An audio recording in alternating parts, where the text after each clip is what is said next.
Hello, this is Solo Monk, and this is, I guess, a collection of records that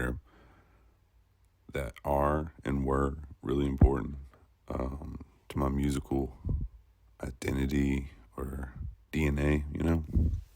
How I think about music and the type of music that I want to create, in no specific order of importance, because music is, I don't know, all of it's good, all of it's important, So I'm just going to go in no order, no specific order. Fugazi, 13 Songs. This is a record I found in high school, and I was just like, everything about this is what I want to be. There's a lot of musical muscle on that record, and a lot of energy. I love Fugazi, but that's the one that I got introduced to. I found in high school, and so although they have a lot of really good records, that's the one I identify with. And Jawbreaker's Dear You is the same way. A lot of people don't like, and this is probably just internet opinions or whatever, but folks don't like Dear You because it's overproduced or something. But to me, it's like the perfect punk rock production, and the songwriting is brilliant. His vocals and just everything, guitar tones, bass, drums, all of it, love it. It's a really good record, Dear You, Jawbreaker. And then Tom Waits' Glitter and Doom Live. It's the first, or when it comes to live records, it's like number one for me. Just the storytelling aspect of it, and there's so many different tones and grooves, and his vocals do so much on that one. And it's live recordings. So it's just a really good performance. And I love Tom Waits. I love all his records, but that's the one I listen to a lot on tour, long drives, because it's like you could hear the room and the audience, and it was just like kind of like watching a movie where I just zone out staring at the road for like 12, 17-hour drives on tour. And another live album that's really important is Thelonious Monk and John Coltrane's Live at Carnegie Hall. When I first started writing, I needed to listen to something that didn't have vocals or lyrics, So I started revisiting a lot of jazz records I listened to as a teenager, and this is like just a brilliant record. Just there's so much cool stuff going on, so many colors. that's what I could write for like hours and just put that record on repeat. It's so good. Next one is Paint It Black, New Lexicon. I'm a big fan of Dan Yeeman, Lifetime, Kid Dynamite, Paint It Black, and Paint It Black's New Lexicon. When that came out, I just took over my brain, and it took over, I just listened to it a lot. And Dan Yeeman had so much energy in his vocals, and the drums are brilliant on that record, and there's a really weird production to it. And it's a really great punk record. That's everything I wanted to be as a punk band, or I guess that's a part of it, Townes Van Zandt, Delta Mama Blues. The Townes Van Zandt is a brilliant songwriter.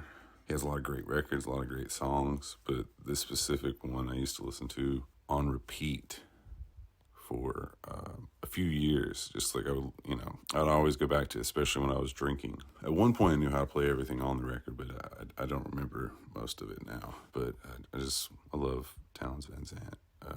I identify with him, just being kind of doomed musician, can't get out of my own way type thing. Not that I have the same amount of talent as him or whatever, but just both his songs and his story, I don't know. I can feel it. I can feel it on the records. I can feel it in the songwriting, Notorious B.I.G., Ready to Die. I got this, I don't know, I must have been like 12 years old, maybe, probably younger than that. But I think it was one of those things where you get to order CDs out of like a pamphlet. It's like a CD club, and you're supposed to get CDs for 1 cent if you join the club, and then after that, the price goes up. But you could order a few records. Anyway, I ordered Ready to Die at a very young age. My mom told me to pick something, and I picked that.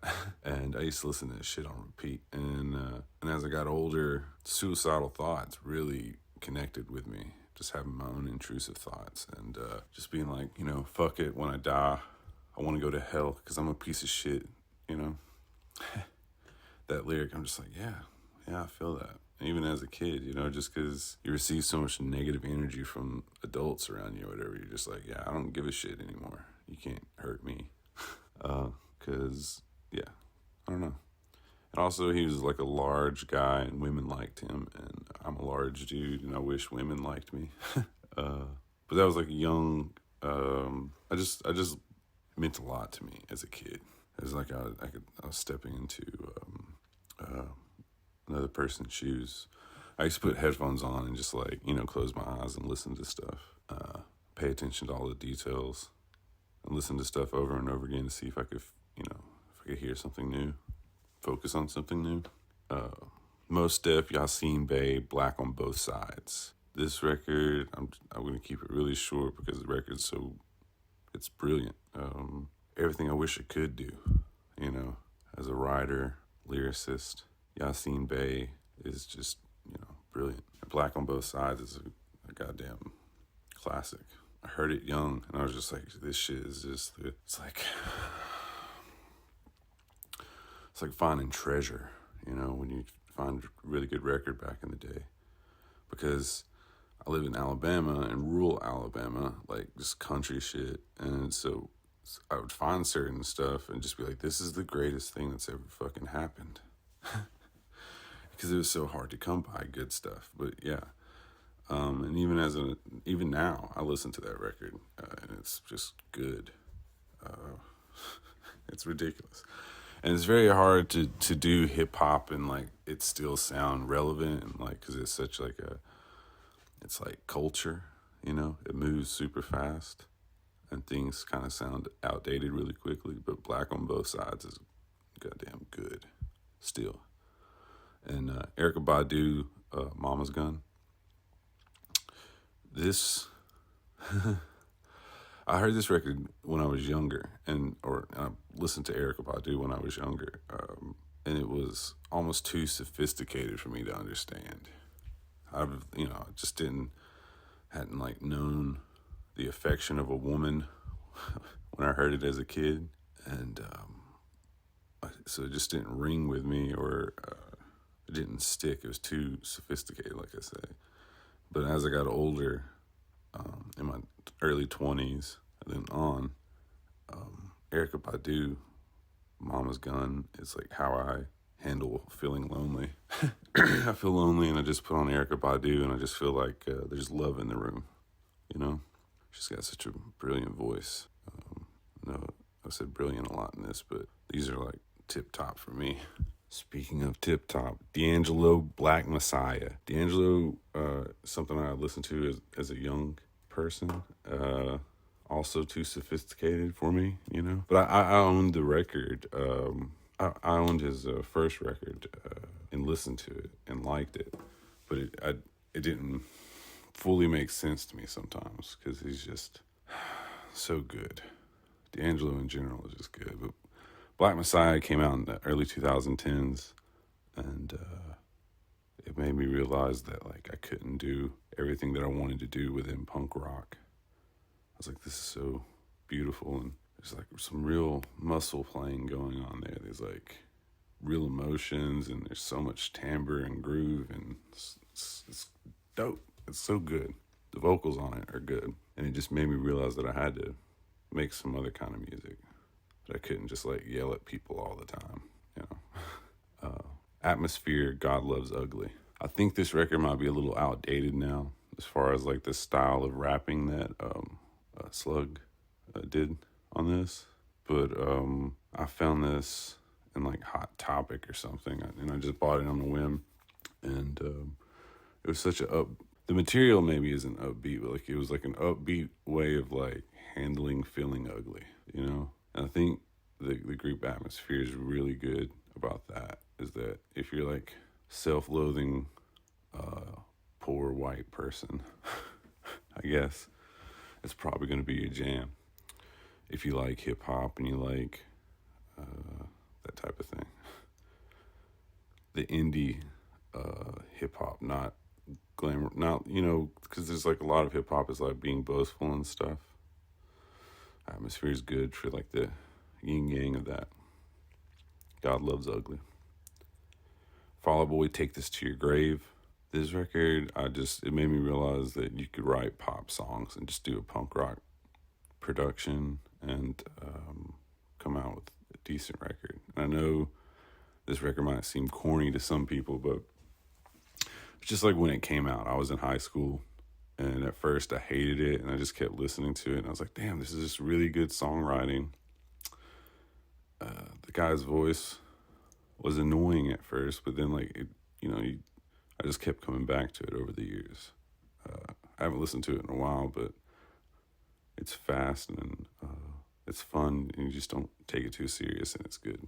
Lifetime, Hello Bastards. This is another Dan Yeeman band, but this is another one of those punk rock DNA records where I was just like, this is everything I want to do. Hello Bastards, Lifetime. This shit is good, emotional, colorful, pushes tempo. It's like it's dope. There's a lot of energy. Tribe Called Quest, Midnight Marauders. This is a record listened to as a kid. Loved it then. Didn't quite get everything in it, but I loved it. And then as I got older, I realized how good it was and how good a Tribe Called Quest is. That's the cool thing about music, man. You get older and you can go back to a record that you've been listening to your whole life, and it just gets thicker and better, Everything, it gets more in depth. You understand more. Wu-Tang Clan, 36 Chambers. This one's probably corny to people, but it was just the dopest thing you could listen to as a young person in the 90s. I used to get made fun of for listening to a lot of this stuff that I listened to, but Wu-Tang Clan, 36 Chambers, and it's corny because everybody says they love Wu-Tang Clan, but back in the day, it was like being in Alabama, being in the country, also going to a bunch of different schools. People make fun of you if you listen to hip-hop and stuff. Even adults. I remember one time a teacher told me I was listening to jungle music, the racist, crazy shit.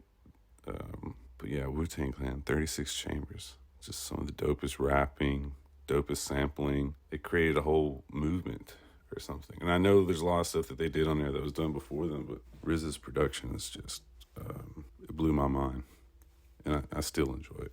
Django Reinhardt, various compilations. In high school, I started listening to Django Reinhardt when I was trying to get into jazz or understand more musical genres. And Django Reinhardt, there's something about like gypsy jazz, that French stuff going on. It's just so up-tempo, and there's so much timbre and texture in those recordings. And it's like really upbeat, beautiful, colorful music. Django rips on guitar. Okay, Outkast, Stankonia.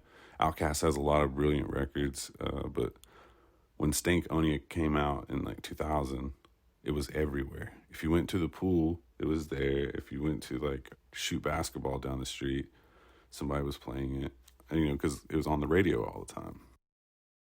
So eventually everybody owned a copy of Stankonia.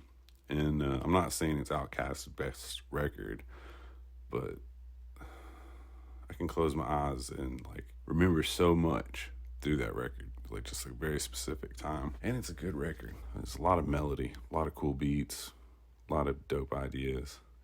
It's fucking packed full of just creativity. It's good. Glenn Gould, Bach, Goldberg variations, the 1990 or the 1955 recordings. This is another record that I listen to when I write, because I can't listen to stuff with lyrics because it makes me get distracted and stuff. I can't focus. But this Glenn Gould piano stuff is just, this record specifically is just, it's such a good performance. It's like you can hear in the room, and he's just ripping it. And I'm not even big on classical music, but I guess I like when musicians can kind of sit in a room with themselves and do something, and not be doing a lesser version of something. He's sitting there with the piano doing a full performance that is that holds your attention, holds your thoughts. It's good. It's just really good. I don't know. And I'm sure there's other records that I'm probably not thinking of, but this is like a good solo musical DNA idea of who I am and what records I make over the past 20 years or so. Thanks for listening.